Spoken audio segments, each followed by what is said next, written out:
Chapter 294. The old dragon opened its mouth and raised its head to the sky, and immediately, a golden orb appeared, glowing brighter and brighter. The divine tree could only watch in silence, seeing that the spiritual energy the old dragon poured into the orb grew more intense. Perhaps this was the legendary dragon pearl. If that's the case, this is truly a rare event. When would a dragon ever willingly give up its pearl? They treat that gem as their very life. Once finished, the old dragon handed the orb to the divine tree, saying that it contained all of his power. If the divine tree absorbed it, the power of the old dragon would become its own. At this moment, the dazzling light had already drawn the attention of all the dragons outside. The red dragon knew that his grandfather had made a final, monumental decision. Of course, it wasn't as though the old dragon was giving such a precious gift to a stranger without reason. The main reason was that he only had a year left to live. The wounds he sustained were too severe. Although they had healed on the surface, his body continued to deteriorate internally. When he died, there was nothing left but the grim fate of the entire dragon clan facing extinction. His grandchildren were all unqualified, lacking both wisdom and skill.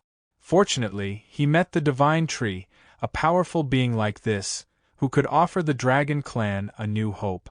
However, his loved ones would inevitably grieve. Giving away the dragon pearl was akin to sacrificing himself. At that moment, Panis called out to her master, perhaps aware of the greatness of the dragon pearl. The divine tree stood before the brilliantly shining golden dragon pearl, feeling a bit hesitant to take it, perhaps? This old dragon really was a fast dealer, making decisions so decisively that even the ambitious divine tree felt a bit taken aback. Just kidding, the divine tree immediately absorbed the dragon pearl into its body and shouted, "Leave the dragon clan to me." The old dragon had made his decision. Believe it or not, it was the best choice, made at precisely the right time. Suddenly, a terrifying aura pressed down on them. The entire dragon island felt as if it were being crushed under a massive weight of 1,000 tons, the space around them distorted, and everything swayed. Who could possibly create such overwhelming pressure? The red dragon braced herself with all her strength, or else she would have been forced to the ground. Just who was it? Right then, a chilling voice echoed, "So, this is where you're hiding." The newcomer was none other than the god of war, Wardom. He knew the divine tree hadn't been here for long. He hadn't expected things to go this smoothly. Alright, then let's destroy the entire dragon island. Panis and the red dragon quickly realized that this figure was one of the three gods, and the most belligerent one at that, Wardom, the god of war. Just thinking about him sent a chill through both of them. A primal instinct awoke in Panis, causing her to break out in a cold sweat, and any thought of resistance vanished from her mind. Who is the god of war? He's the demon lord, and wherever he goes, destruction follows. Even children stop crying at the mere mention of his name. Without another word, he moved to strike the opening blow. A faint purple aura began to spread across the entire Dragon Island. What was astonishing was that, despite Dragon Island's massive size, the barrier swiftly overtook the previous barrier surrounding it. Within seconds, it completely engulfed the area, a high-level barrier, functioning as an ultra-durable cage that no one possessed the power to break. The golden and red dragons understood that he intended to seal off the whole island. He was indeed a tyrant. Wardom coldly declared that this time, no one would escape. Immediately, he released his red demons. Judging by the markings on them, these were elite red demons. There were countless of them. Turns out, they were his minions all along. Then he ordered them all to charge forward and slaughter, to avenge the previous assault. Wait, was he the one who attacked Dragon Island before?